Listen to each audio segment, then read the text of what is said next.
Question 27 is: what is trance communication and how is it achieved?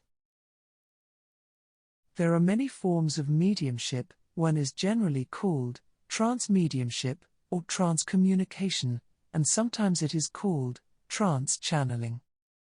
Mostly this is associated with a deep level of trance. However, in point of fact, there are various degrees of trance communication. These can range from slight overshadowing to the deepest trance state. All are valid, because even when a medium remains conscious in the physical sense, they can find themselves overshadowed and receiving inspirational thoughts from a spirit guide. In fact, I have heard many mediums delivering informative and uplifting spirit philosophy whilst overshadowed in a lighter trance condition.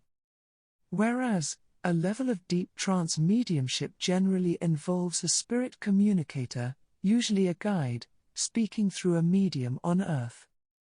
This is achieved by cooperation on the part of both medium and guide. The medium calms their conscious mind and body to the point where their spirit body is able to either leave the physical body or at least move to one side so that a sufficient degree of control is given to the spirit communicator, allowing them to talk. The medium may appear as though they have gone to sleep, although they have in fact entered a deep meditative state that can in some cases allow their spirit consciousness to visit the spirit realms.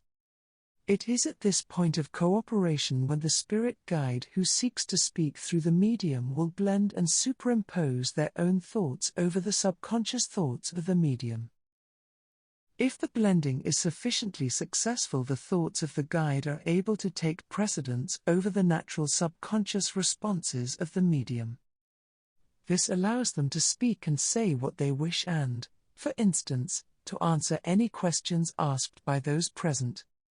One excellent exponent of this is White Feather, who speaks through the medium Robert Goodwin. See recommended reading at the end of this book. When the blending and control the spirit guide has over the subconscious mind of the medium is less sure, or weaker, the subconscious mind of the medium can interfere.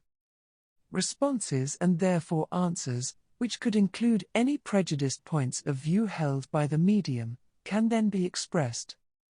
Therefore, with trance, as with all forms of communication, we should only accept knowledge which, at the time of receiving, to us has some ring of truth. I would also advise everyone to remain flexible in their learning, for with the passage of time, and further investigation, all knowledge takes on changing degrees of understanding, and what may have been rejected a few years earlier, may later become a cornerstone of acceptance and wisdom. While something that at one time may have been part of our philosophy and understanding of life, could have been swept away and superseded by greater knowledge and understanding.